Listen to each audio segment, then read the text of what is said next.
Hello and welcome back to this episode of the Engage A podcast. I am Josh with my co-host Mike. Today we are recapping week 15 of the NFL season. Full slate of games this week. We'll recap every game but the two Monday night games. We'll talk about those two games on our next episode on Wednesday. But we'll start here with Thursday night football.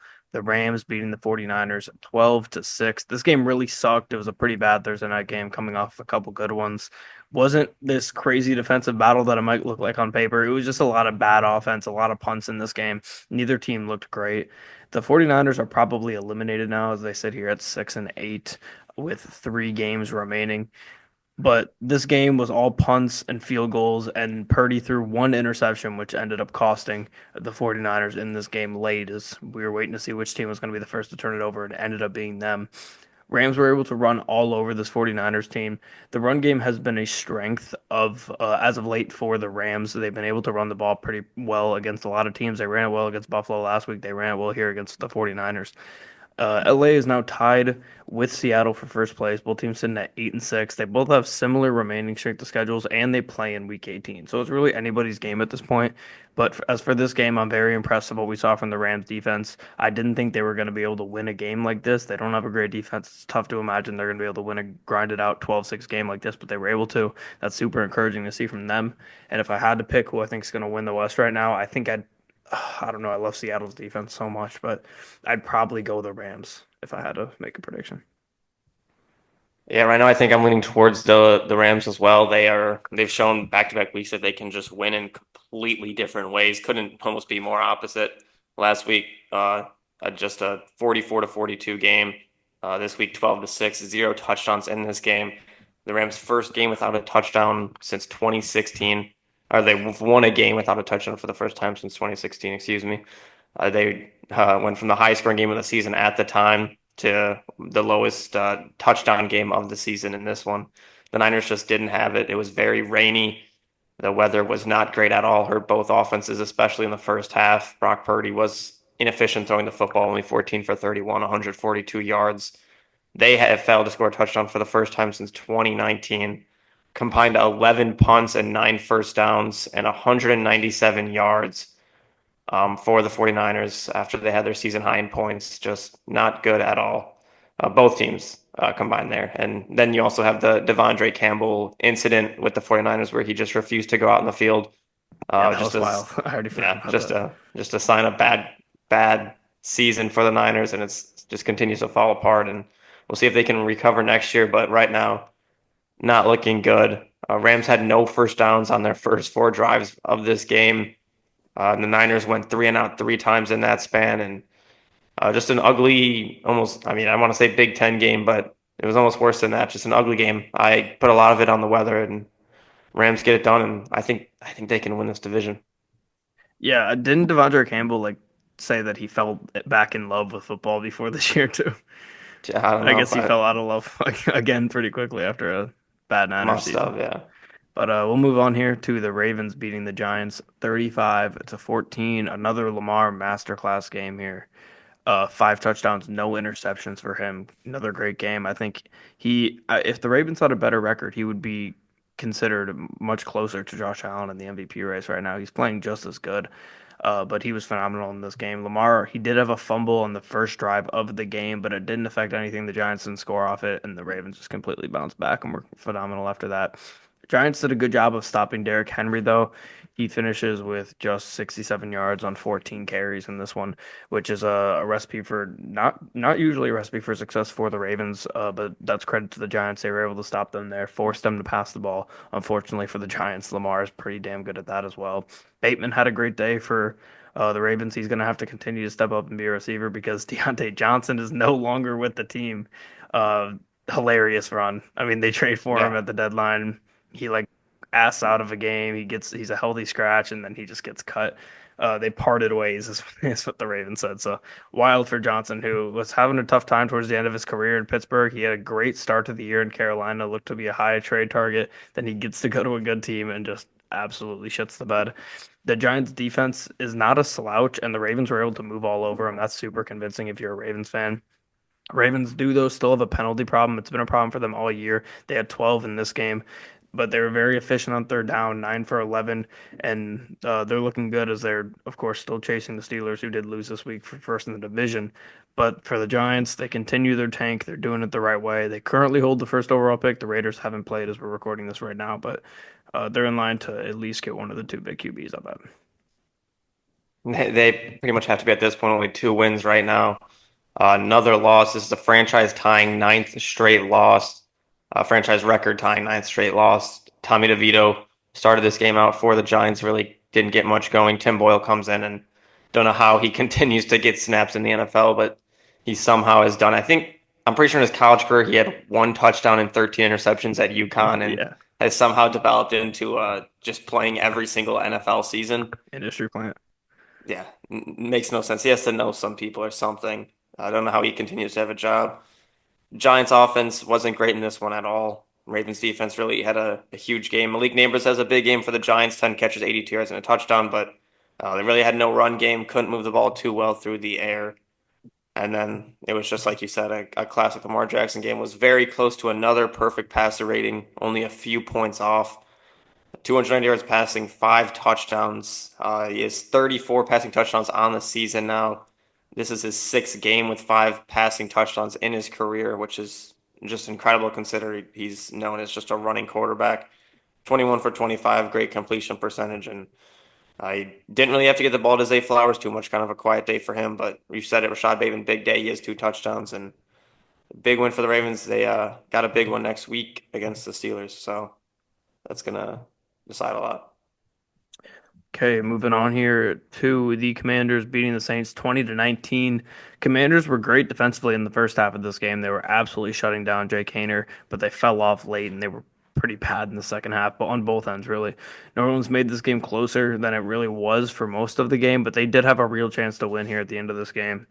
Saints offense was great in the second half when Rattler came in over Jake Haener. I know that neither of them were great the first time they had to do this in the year when Derek Carr went out, but they decided to go Haener for some reason, and they switched up to Rattler. Went a little bit better for them.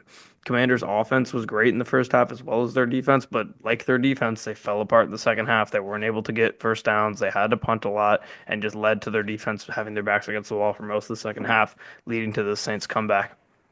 The run game for the Commanders was pretty lackluster. That's unusual for them. They like to play through their run game. Their offense at points is similar to like Arizona's offense. I think they're better than Arizona's offense, but still, play style wise, it's similar to them. They were not able to get the run game going for them, which is usually the motor. Terry, though, continues to have his career best season. He goes for 7 for 73 and 2 touchdowns. They dominated time of possession too, 40 minutes of possession in this game, so they had the ball for significantly longer than the Saints did. The Commanders' big picture, they're essentially a lock for the playoffs now. I would say they have one hard game, one easy game, one medium game remaining. They have the Eagles, the Falcons, and I forget Panthers. I think maybe are their last 3 games. Or no, they already played the Panthers. Who did they? Who's that easy game they play? Eagles, Falcons, Cowboys. Cowboys. Okay. Which honestly, the Cowboys aren't even really an easy game, but still, they have a couple games remaining. They're probably going to be a lock as long as they don't lose out. If they probably still have to win. No, they could win one. They can go 1-2 and probably be fine. But regardless, they're in a good spot. Saints finally do a good job and help themselves in the tanking department. Yeah, Saints tried to win this game almost too much. They come back late, get that touchdown as time expires, and just had to try to get the 2 point conversion. That fails, so the Commanders barely hang on and don't blow a 3-score lead, which it looks like they might do. Very unfortunate there, but they win another game late. They've been good in these close games. Well, you said it, Terry McLaurin was great in this one. He's been special all season, showing how great he really is. 2 touchdowns in this game. He has a very good connection with Jaden Daniels, who has a solid game in this one. Does take 8 sacks, but a lot of them were just running out of bounds, just not throwing the ball away, just a yard sacks. Saints all around the offense was very bad with Jake Haener, but Spencer Rattler came in, like you said, it looked a little bit better. Alvin Kamara was quiet on the ground and all around. Just didn't have too much going for this Saints team. They do help themselves, like you say, with the draft pick. That's big, and the Commanders get the win, and they should be able to make the playoffs easily. I wanted to get a look at the playoff picture because I feel like for the AFC at this point, it's pretty much set. It'd take a lot for the 7 teams that are in to not make it. In the NFC, though, is the team on the bubble is really just the NFC West teams. all fighting to win the Yeah, that's it. It's to really win the just them. division. Yeah, And yeah, I mean the three wild cards are going to be two NFC North teams who and it yeah, could those be are set basically. it's either going to be the Packers and Vikings or Packers and Lions most likely. So that's two wild card teams and then you have the third spot. So and that's got to be that's Commanders then most Yeah, pretty likely. much. 9-5.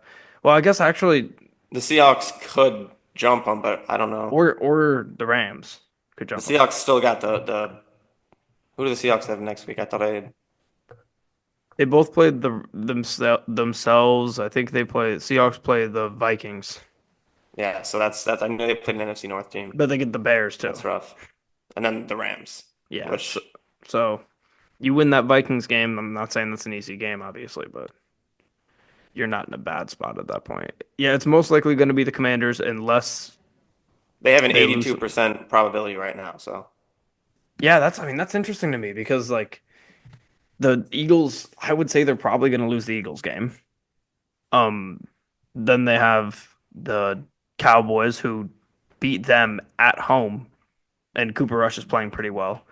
And the Falcons who aren't playing very well, but they have the personnel to win a game like that, especially if their backs are against the wall fighting for that division.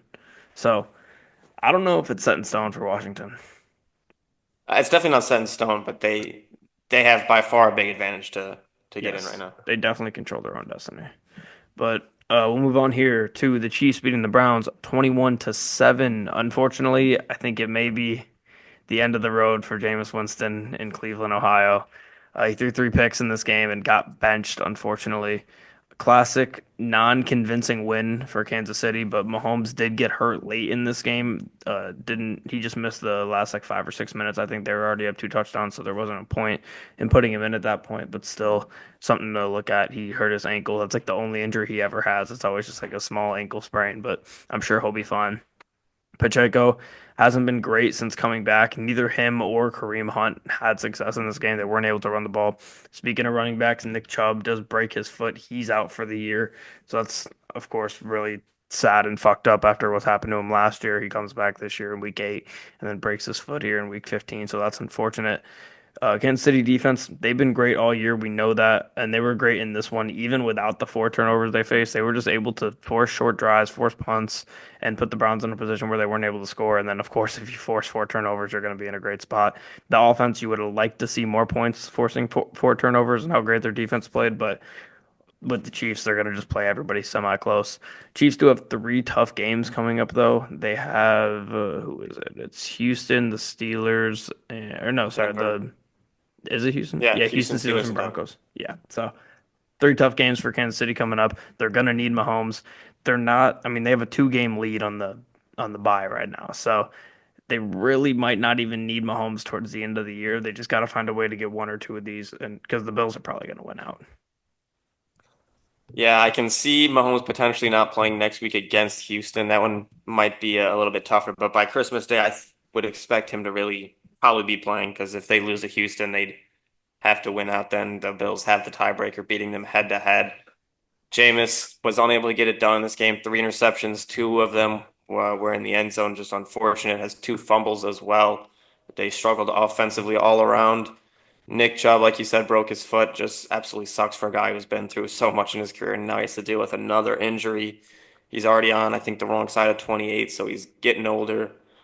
Dorian Thompson-Robinson came in for Jameis Winston for the Browns and immediately threw an interception. Six turnovers for the Browns in this game. Can't expect to really stay in games at all with the Chiefs if you're going to have six turnovers. Chiefs, like you said, they have that rough 3 game stretch, and that 3 game stretch is in 11 days, so they don't have much time to really prepare for these games. Carson Wentz is the Chiefs' backup, which is a solid backup to have. I think he's definitely manageable and can win games. But going against that Houston defense is going to be tough. They do have the weapons to do it. They got some solid receivers, and having both Kareem Hunt and Isaiah Pacheco both in the backfield can help. But nice win by the Chiefs. Get the job done, and they finally covered a spread, so good for them. Yeah, right. Kind of felt like they were going to. I guess my logic of the double trap game kind of worked Yeah, here. But it did. we'll move on here too. Speaking of the Texans, Dolphins at Texans. Texans win this game 20-12. Tua had his first not cold weather bad game of the season here against the Texans. Four turnovers the Dolphins had just absolutely crippled them. The Dolphins defense put themselves in a good spot to win this game over and over. They were forcing bad drives out of the Texans, but their just offense could just not find any success here. Credit to the Texans defense. That's a unit that's been pretty solid for most of the year. They've had a couple slip ups, but they were able to get it done here against a good offense. Dolphins this season feel like they were just a run game away from having a good year, and of course the Tua injury. The lack of the run game all year has hurt them so bad. If you drafted Achane in fantasy or Mostert, you just didn't have a good year. They weren't able to get the run game going with anybody. Texans though, they had another non-convincing win, but one that they had to have at this point. The Colts also lose this week, which does that lock it up for them to win the division? Yeah. Four-game lead with three left. Yeah, Mm. okay. So Texans do win the division on that Colts loss, so they get at least the four seed. They're competing with the Chiefs, the Bills, and the Steelers, three teams that do have less losses than them. So they're currently looking to be the four seed for a second straight year, but they still get the win here. They only turn the ball over one time. Their offense, though, just seems to be in the same slump that they were in before they went to the bye week. They were only good on short fields in this game. Their defense did a lot of the heavy lifting offensively for them. They were not able to have long, sustained drives like they've had for a lot, like they had for most of last year. And like we just said, they still played the Chiefs. They also still play the Ravens. Those are going to be two really tough games for them. And then after that, I believe they also get to play the Titans. So Chiefs, Ravens, you got to probably chalk those up as losses right now. I mean, I can't make an argument that the Texans are playing nearly as good football as either of those two teams right now, unless, like you said, Mahomes doesn't play. But you got to hope they win that Titans game. Maybe they get some help. The Steelers lose some games here. But I think at this point, they're going to be either the four or the three, guaranteed almost. Yeah, it's pretty much Well, it guaranteed. is guaranteed they're going to be the three at the best. But Yeah. yeah. Yeah. This Texans offense has not really scared me so far this season at all. Their defense does. Their defense is very good. They had Tua struggling this entire game. Had, like you said, maybe his worst game of the season, and that's in manageable weather. Throws three interceptions, only throws for one touchdown. This really hurts the Dolphins' playoff chances a lot. Jonnu Smith has been one of his biggest targets. He gets another touchdown in this game on 9 catches. Very quiet game from Tyreek Hill, who was just locked up by Derek Stingley, who's really emerging as one of the best cornerbacks in the NFL. This Texans defense has a lot of guys. Will Anderson has a big day. And offensively, they didn't look good. Nico Collins makes some big plays, pretty much just the two touchdowns.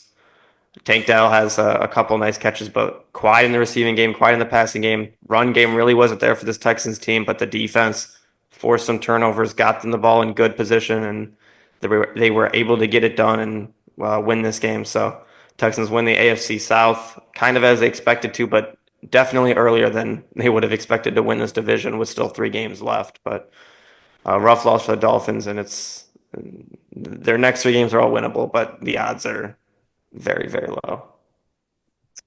Okay, moving on here to the Bengals beating the Titans 37 to 27. Cincy's defense is still so horrible. They had a horrible start to this game. It looked like they went down they gave up 14 points early. It looked like it was going to be over for them. Like they were going to eventually lose to a really bad team because of their defense. They did not. But Levis in this game throws three picks, gets benched in front of his ex-girlfriend who was at the game, which is a that's a tough look. Yeah. That is a pretty tough look for my boy. But Mason Rudolph did come in. He had a ton of success, 21 for 26, 209, two touchdowns. He was great in relief of Will Levis. Neither of these guys are really good at this point, but he was able to have some success against this horrible defense. Burrow was good in this game, but he did turn the ball over three times, two picks and a fumble, which ended up giving the Titans the 27 points that they had. Jamar Chase continues to have a great season. T. Higgins had a great game here. He's going to be a weapon, either whether it's on Cincinnati or whether it's on a different team next year. He's a weapon. He's so talented. I think he's one of the more underrated receivers in the league right now. Between these two teams, they had 26 penalties and 10 turnovers in this game. It was just an absolutely wild game. It's hard to even fathom those kind of stats. The Bengals, I mean, I'm done talking about the Bengals in the playoffs. They're not going to make it. They have to win out. They have to get a ton of help. I don't see it happening, but I guess like technically it's not over for them. Yeah, they need to win out, need the Broncos to lose out, and then the Colts and Dolphins to each lose a game. I'm pretty sure, which is just all around not likely at all. Yeah. Um, Like you said, 10 turnovers in this game. Bengals had four, Titans had six. First 10 turnover games since week two of 2007. Lions versus Vikings each had five turnovers in that game. Just a wild game. Like you said, Will Levis got benched in this game. Three interceptions, only 89 yards passing. He struggled. The run game, they had some moments where it looked like they were able to run this ball in the Bengals defense. Tony Pollard ran down the field on one of the drives in the first quarter, looked very good. Tyjae Spears was great in the passing game, but the turnovers were just very rough. Geno Stone got a pick six on Will Levis. That's what eventually led to his benching in this game. And Joe Burrow continues to just have a fantastic season. Did turn the ball over too much, couple fumbles, couple interceptions, but gets the ball to his guys, T. Higgins, Jamar Chase, Mike Gesicki makes a couple, and Chase Brown has been fantastic for this Brown Bengals offense at this point. So they're done.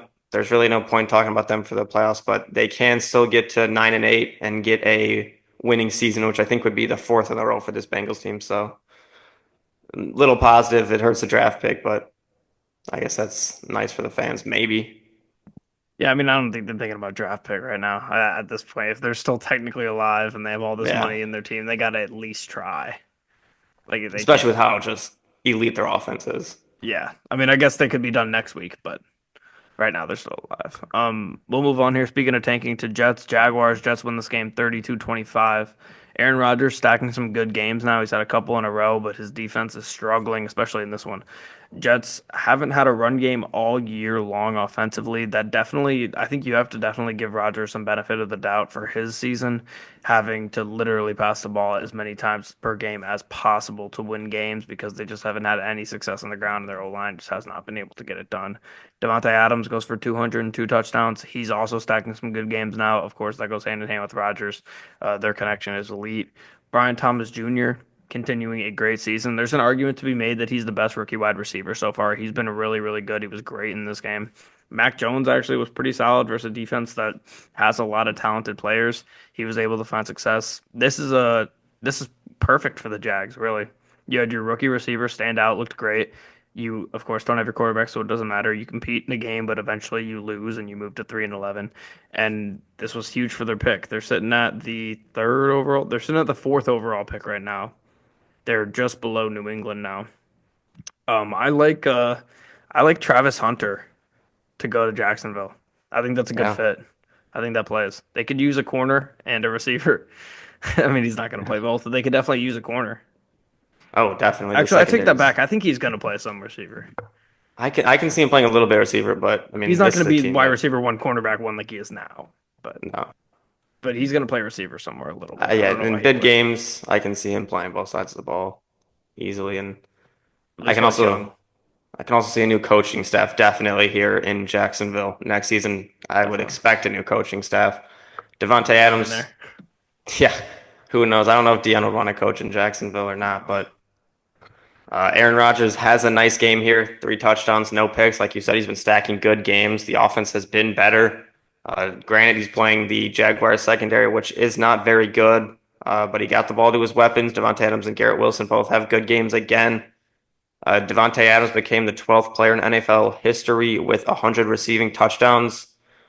So congratulations to him for that. He was fantastic in this game, especially late. I think he had about 150 yards in like the last 3 minutes of the game.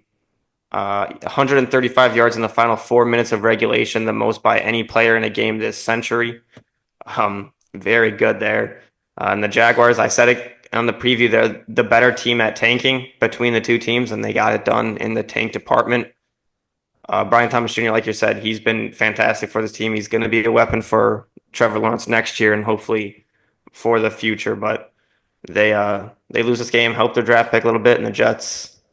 Um, do you stick with Aaron Rodgers? I kind of think you got to almost give him one more season. Yeah. I mean, like you said, the run game for the Jets has been horrid. I mean, their leading rusher in this game was literally Aaron Rodgers, which is Yeah, which is just wild. Yeah. incredible to see.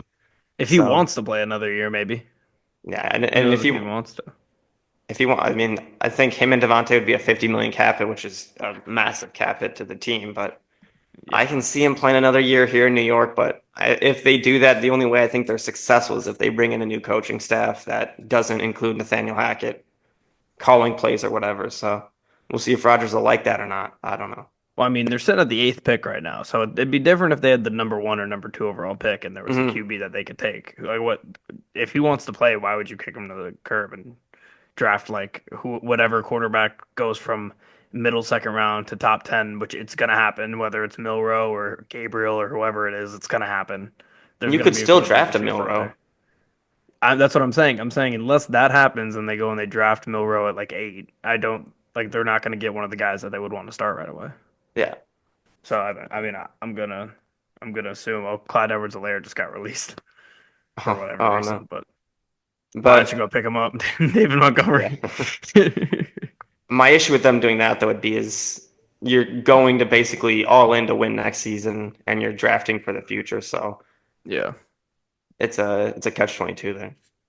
yeah. I think you just gotta let him go for it. Why not? You've already dug yourself this hole. But then at the same time, you end up in the Bears situation where you hire a new coach, then you get rid of Rodgers, and then you get a new quarterback, and then you're on a Yeah. coach that might be out the door and a quarterback that's a rookie. It's you don't want to get in that situation at the same time. Or maybe all doors lead right back to Sam Darnold.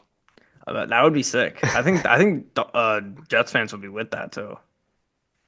I don't know. I mean, I don't think that's going to be a recipe for success at all, but I I think it would could just see it depend on what the happening. coaching staff does. I Darnold's think going to that's the get a most big important paycheck thing. for sure Oh yeah. from some team, but we'll see if that ends up being worth it or not. But Um, we'll move on here. Still another tanking game here. Cowboys, Panthers. Cowboys win 30 to 14. I thought the Panthers were going to win this game, but for their pick, it's actually really good that they lost this game. Cooper Rush, he's one of the better backups in football. It makes you really reevaluate. Like, of course, obviously Trey Lance is a third string quarterback, so that's not a good look considering he went number three. What was it, 4 years ago, 3 years ago? So that's not a good look. But I think Cooper Rush is one of the best backups in football, and that could be part of the reason why we're not seeing Trey Lance, and we still don't know anything about Trey Lance. He's been solid. Rush has 3 touchdowns in this game, no interceptions. Rico Dottle had the best Dallas rushing game of the year. He went for 150 yards against this Panthers defense. CD continues to have good statistical games, whether it's with Dak or without Dak. He's continuing to show that he is that wide receiver one, no matter who his quarterback is. Dallas's defense has also been a lot better since they got Micah Parsons back. They forced 4 turnovers in this game. I know they've beaten some bad teams, but they're playing a lot better ball now. Micah Parsons is almost as important, if not more important, than Dak Prescott to this team, honestly. Dallas was good on third down, offensively and defensively, led to them just controlling this entire game. You see, as much as I like to see some competitiveness at the Cowboys, and they've shown that they are not a horrible team over the past few weeks here, past month or so, still you're just fucking up your draft pick more and more. They're down to the 14th pick in the draft. The Cowboys are Carolina up to the fifth pick, and a crazy stat from the Cowboys. They are 5-2 on the road this year. They've been a pretty good Wow. road team. What a Horrible at home. turnaround. Horrible at home. One Yeah. and six at home. Terrible at home, but I thought the Panthers were winning this game as well. They didn't. Bryce Young struggled in this game. The Cowboys defense forced 4 turnovers, but offensively they looked well in this game. Cooper Rush looked solid, 3 touchdowns, like you said. Rico Dowdle has a fantastic game on the ground, 149 yards, 6 yards a carry. Probably the best Cowboys rushing performance of the season. He's become the lead back, and they've started to develop a little bit of a run game. The offense has developed a little bit of a rhythm without Dak Prescott and Cooper Rush in there, so that's something to look at. He got the ball to CeeDee Lamb, gets a touchdown on 9 catches and 116 yards. He was good. Brandon Cooks was solid. Just a very solid game from the Cowboys offense against the Panthers defense that hasn't been great for most of the season. And then their defense for the Cowboys looked very, very good. Looked like kind of the old Cowboys defense. Panthers, Bryce Young struggles, 2 fumbles, 2 interceptions. A little bit of what we saw early in the season. Needs to not let one bad performance, though, get in his head and take everything he's done recently good away. Needs to continue to get back on track. Jalen Coker was back for the Panthers. He has a solid game. 4 catches, 110 yards, and a touchdown. Um, they just didn't have much on offense. They got to just scrap it and go into next week, and hopefully Bryce Young gets back on track and has a solid game. They got the Cardinals next week, which they look good this week too, but I just hope to see this Panthers team look solid. Okay, we'll move on to it. Mike, Broncos beating the Colts 31-13. Colts had a great first half in this game, especially defensively. They were looking great. They were forcing turnovers early. They were in a good spot, but they just fell apart towards the end of this game. Bo Nix was not good in this game at all, despite getting the win. He constantly was missing throws. He had a couple picks that were right to a defender because he had a couple air balls, especially in the first half. Jonathan Taylor, touchdown celebration, turnover, just it's hard to come back from that. That just deflates a team. Just not what you want to see, especially in a game where that has the magnitude of this game here. Broncos Colts. Colts turned the ball over 5 times. Each one of them hurt them badly. They didn't weren't able really to get away with turning the ball over. They continued to get burned by it. JT was good though, outside of the touchdown celebration drop, but the Colts just need to be better in the pass game and on third down. They needed to be better than they were in this game. They were able to have the run game, which I thought that would be able to help them to compete in this game. It did not later on. This is a game that the Broncos almost shot themselves in the foot and just completely screwed themselves. But it was convincing to see them battle back after playing so horrible in the first half. They were able to battle back and win this game. Broncos just about locked themselves up a playoff spot now. The Colts should be trying to lose from here on out, I would say, because they're not making the playoffs now. So at least help your draft pick. It's hard to root for your team to lose, I know, but you're facing 3 teams with top 6 picks remaining right now. So if you can give all those teams wins, you're going to have a chance to move up in the draft here. So we'll see. They said it's 6-8. There's a very, very good chance they end at 9-8 because they're going to be favored in all those games. Yeah, I can easily see this team just winning out, getting to 9-8, hurting their draft pick, and then keeping the same GM, head coach, and the same regime all around. Which at this point, what has the GM of the Indianapolis Colts done since he's got in? The answer is pretty much nothing. Broncos looked not great offensively in this game, pretty bad. They didn't pass the ball great. Bo Nix struggled. 3 touchdowns, 3 picks. They didn't have a run game at all. The Colts stopped the run. They forced turnovers. The Colts defense did everything they had to do to win this game, and the Colts offense just let them down. For a while, it looked like both teams were literally trying to lose this game, and the Colts just tried harder at that. Just idiotic play after idiotic play after idiotic play was just incredible. The Jonathan Taylor fumble is just its own play in its own right. Score could have became 20-7. Colts could have had all the momentum, completely changed the game, and then through the fumble, they obviously get those points off the board. They forced a punt right away, but it's just the magnitude, the momentum, everything about it hurt the team. After that fumble, the offense just was just a shell of itself. Michael Pittman has a terrible fumble right after that, which was just embarrassing. He got hit hard and fumbled. They fall behind, and Shane Steichen, I don't know if he panics or what, but he tries to do that just idiotic trick play. AD Mitchell gets the ball and for some reason throws it back. The trick play after he has to twist the ball around 5 times to make sure he's got it and it's right thing. And then in the post game press conference, he said he executed the play like he was supposed to, which and smiling while saying it, which was just embarrassing. He has not been good this season. Not much good has happened throwing the ball to AD Mitchell. I think the only play I can think of that was successful was the Jets play. He's struggled this season. He has to be better and has to take more responsibility of something as dumb as that. All the turnovers were bad. Anthony Richardson wasn't good in this game, but in that first half, he played solid, made some great throws. Like I said, that fumble just completely lost everything in this team, and that's a sign of a team that isn't tough, in my opinion. If you're going to let that play, I know how big of a play it is, but you have to be able to respond, and somehow, and the defense did. The defense responded, got a 3-and-out, got the offensive ball back, and the offense just the second half was atrocious. I think they had the lowest EPA in a half in like since they started recording it or something. They had like minus 1.8 EPA. Just atrocious. The offensive line wasn't good for the Colts. They had a solid day running the ball, but in the past game, Mark Lewinsky, right guard, he was not good. Danny Pinter had multiple holding calls on him that just set the offense back. Just all around a disappointing performance in a game that is a must win. It's the same Colts team that we've seen under the entire Chris Ballard regime, except for the one season he had with Andrew Luck. They get a must win game, and what do? They find a way to lose. We saw it last year against the Texans. We saw it against the Jags a couple years ago. It continues to happen, yet we continue to give guys contract extensions that don't deserve it. So it is what it is. All right, moving on here to Bucks beating the Chargers 40 to 17. Bucks came out and just asserted their dominance in this game. They started out rough-ish, but then they just hit a stride and never looked back. Their offense is lethal. I cannot overestimate how or overstate how impressive this performance was against a great defense in the Chargers. They were able to put up 40 on them. Mike Evans goes for 160 and two touchdowns. Bucky Irving, coming off of an injury, goes for 117. He was great. Chargers offense just has not been the same since Dobbins went down. He was the motor of this team, and once he went down, they've just have not looked the same at all.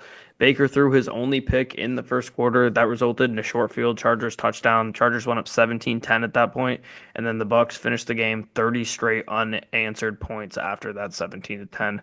So they were great towards the last three quarters of this game. I thought we'd see a much better game from Justin Herbert versus a secondary that isn't great and didn't have their best player.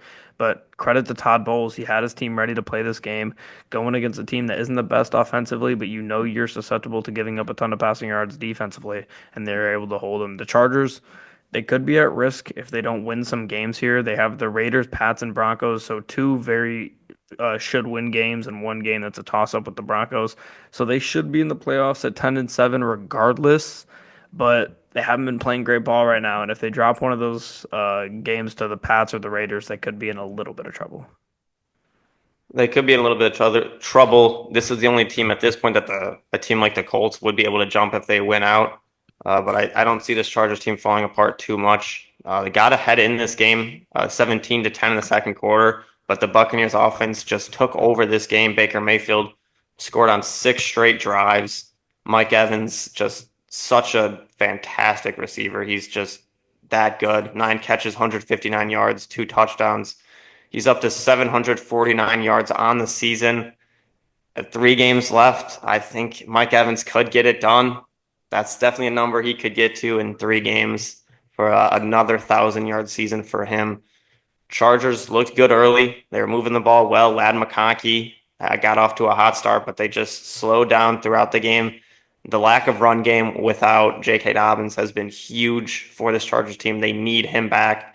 They need that run game, only 32 yards on the ground. Justin Herbert finally throws an interception after 357 pass attempts, which was the fifth longest streak in NFL history.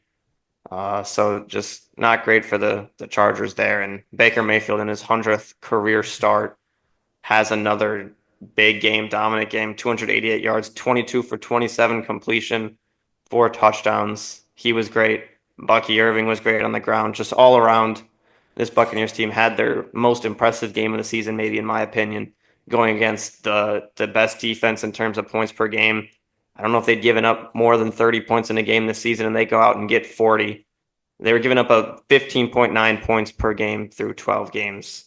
And the Buccaneers did not punt in 10 possessions in a row. So Buccaneers, huge game. Bucky Irving's great. Rashad White's good. They have a lot of weapons. They should win this division, and I think they're a sneaky team to make a run in the playoffs. I don't think you want to see them.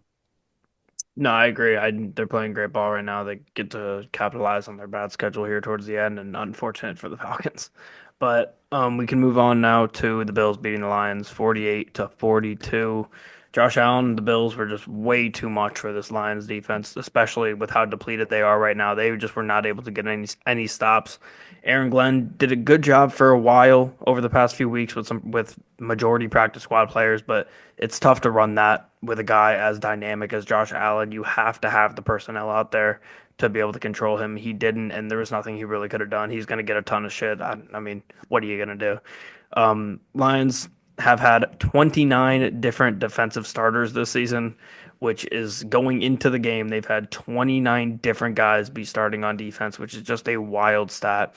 outside of a few three and outs for the offense, the Lions offense was very good in this game. They put up 42, they put up 28 in the second half, 14 in the fourth quarter or the second quarter, which they continue to dominate, the most dominant quarter of any NFL team ever. In the second quarter, the Lions are. Goff throws 500 yards and five touchdowns, no interceptions. The stat that's going around is Lions won with it when he threw five picks, and they lost when he threw five touchdowns. That just a difference of this defense was had a little bit more guys still healthy at that point when they played Houston. But Dan Campbell's call to onside kick with 12 minutes remaining down 10, in my opinion, is the worst call of his career. I agree with probably 95% of the things he does, whether it's fake punts or going forward on fourth or whatever he does. I agree with almost everything he does. This was a absolutely egregious call. I don't know what he was thinking. The Lions hadn't gotten a stop all game. I get that, but they needed one stop and they were very, very much in this game. And you give them a free 7 points. You cut 4 minutes off the clock by the time the Lions went and scored. And when you look at the end of this game, Lions lose by 6 points. They were kicking off with 12 seconds left to the Bills. It would have been a lot nicer if there were 4 minutes and 12 seconds left, and that onside kick completely screwed them there. But Amon-Ra, he had the best game of his career, 14 catches, 193 and a touchdown. Branch and Campbell are essentially all that's left from this defense. Of course, there's other guys. There's Kirby, DJ Reader. But we're talking about the most impact players. It's Branch and Campbell right now. They had 26 tackles in this game. They were all over the place. Branch is playing hurt. It almost feels like it's one of those things with how the season's gone. He's probably got a couple more good games left in him, and then he's probably going to go down at some point. Uh, I usually hate online when I see people blaming like training staffs for injuries because that's just kind of a stupid thing to me. But when the Lions have had multiple times this year where there's been a player that's gotten injured, gone to the training staff, come back in the game, and then suffer a season-ending injury. We had two in this game alone with Dave Montgomery and Carlton Davis. Both went out, came back in, suffered season-ending injuries. That part is on the training staff. That injuries themselves happening isn't, but when you send a guy back in the game and his season ends because he shouldn't have been back in, that's a problem. From the Lions starting defense going into the year, they have Aiden Hutchinson, he's on IR. Lee McNeil on IR. DJ Reader is still in, thank God. We'll see how much longer he's going to be in. Davenport IR, that's the D line. The linebackers, Barnes IR, Anzalone IR. Campbell, thank God, is still in. He's had a great year.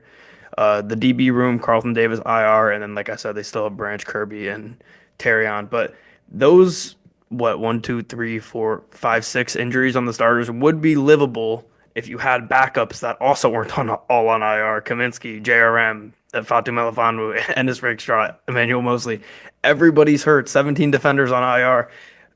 Injuries are normal for NFL teams. This magnitude of one side of the ball isn't normal, but regardless, no one cares about your injuries. It doesn't matter at the end of the day. They're still going to have to play the games, whether it's with practice squad players, whether it's with 10 Jamal Adams or an actual defense. They're going to have to play with these injuries, and no other team gives a fuck about the injuries.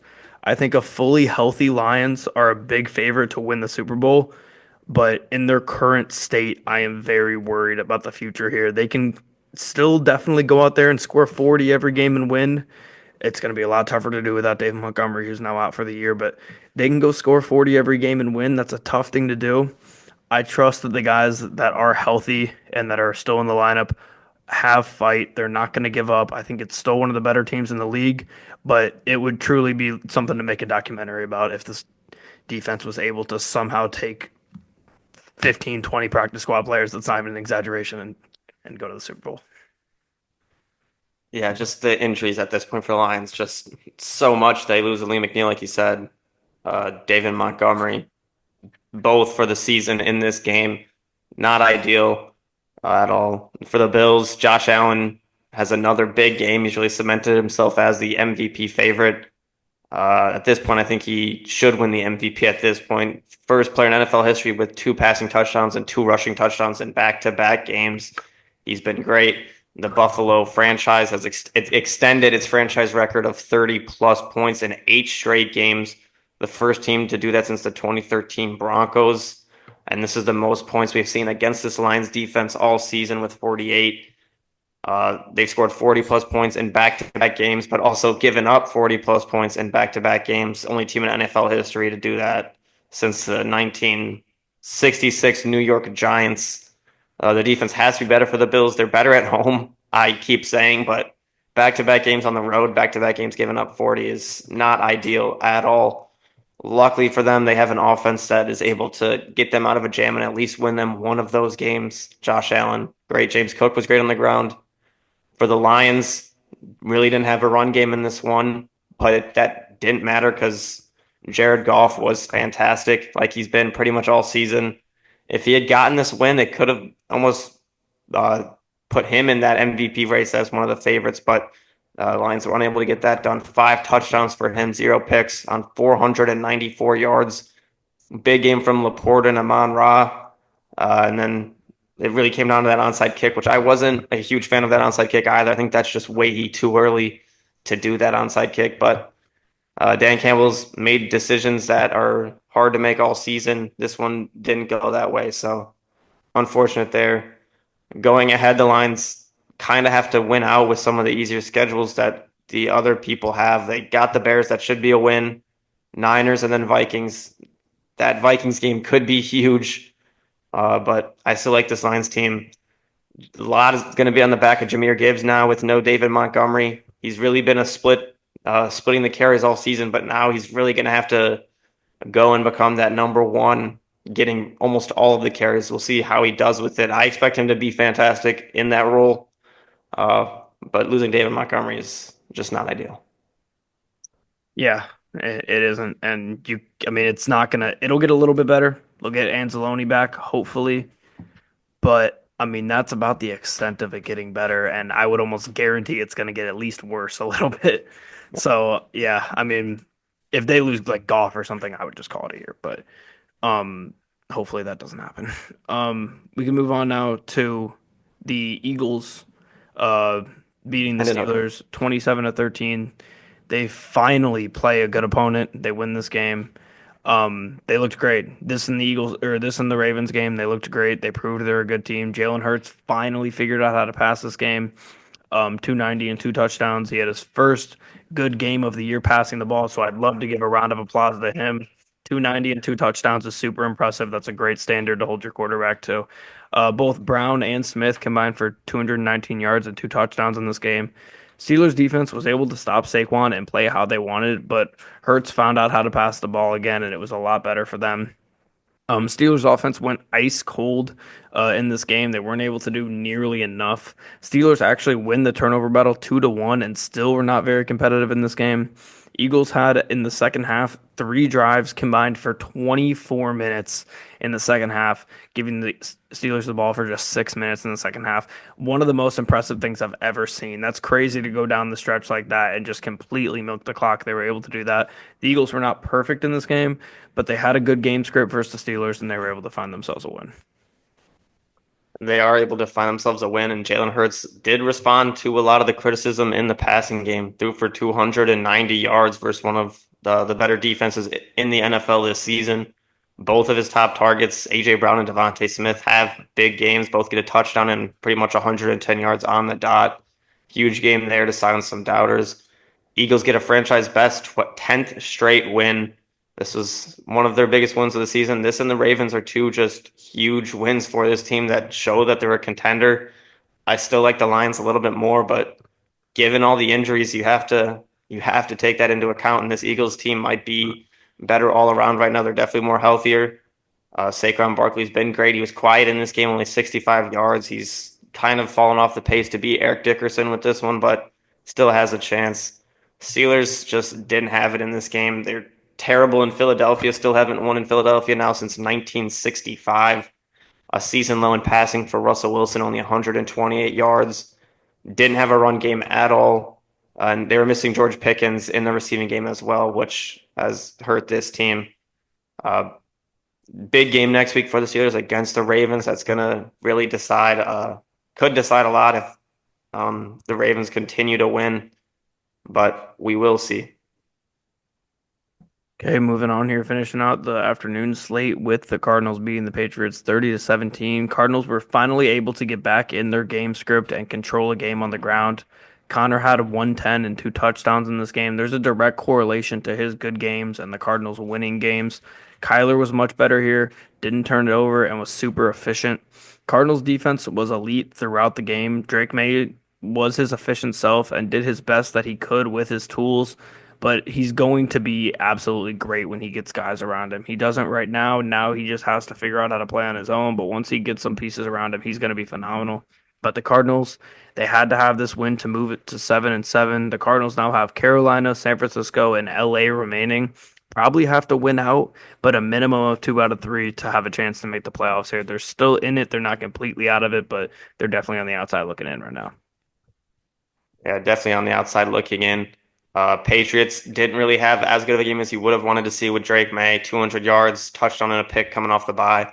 Didn't have a great run game, was okay. Really, this Patriots team is just looking forward to whatever weapons they can get in the offseason for Drake May because he definitely needs them.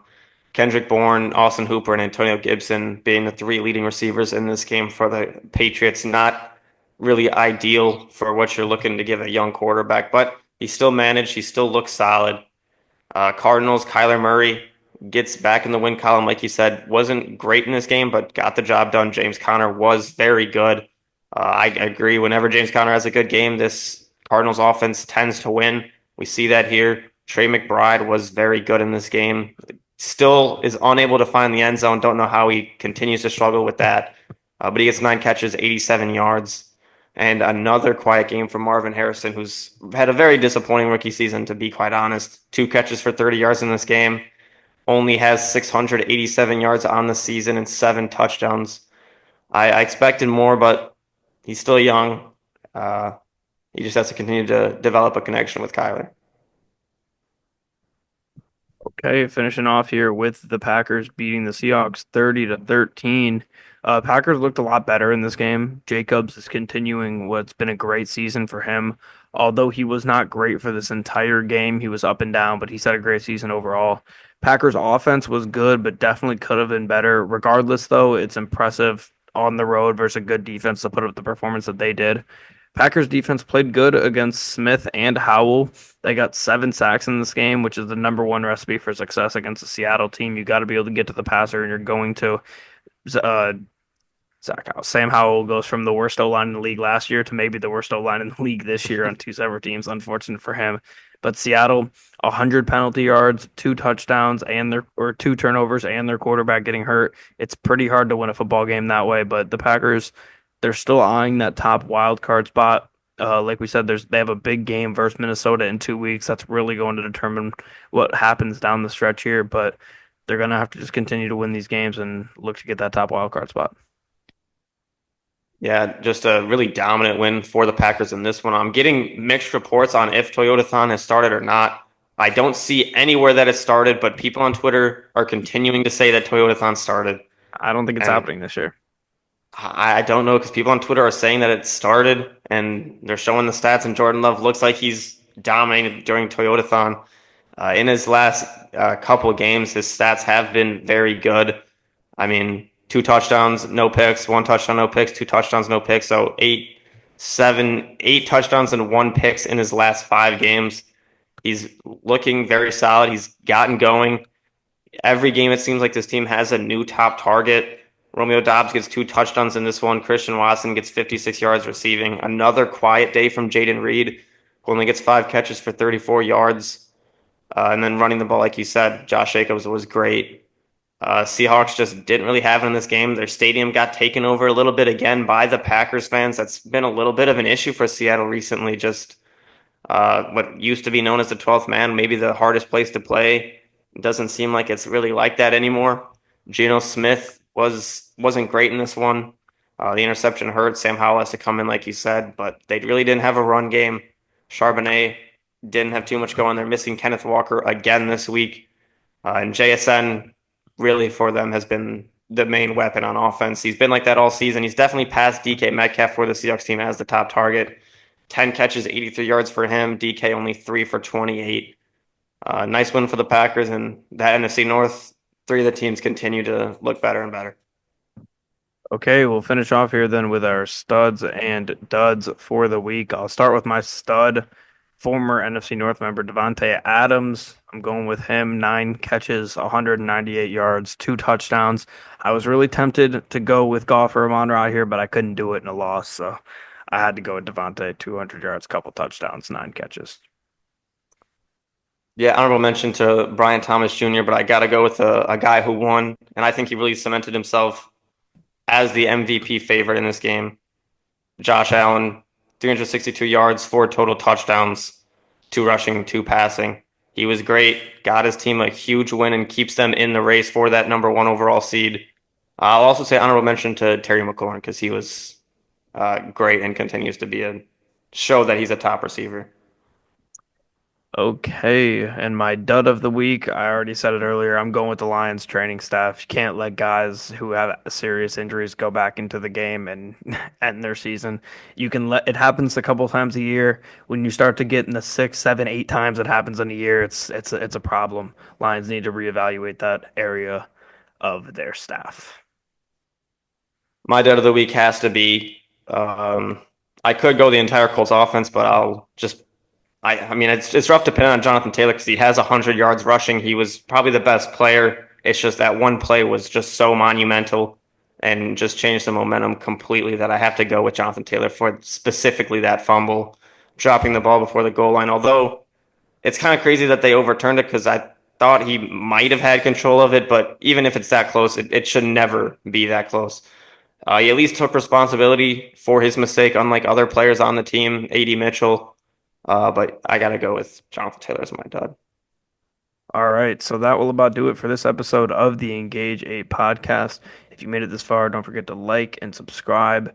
Hit the link in our bio for social media, TikTok, Spotify, all that good stuff, and we'll see everybody in the next one.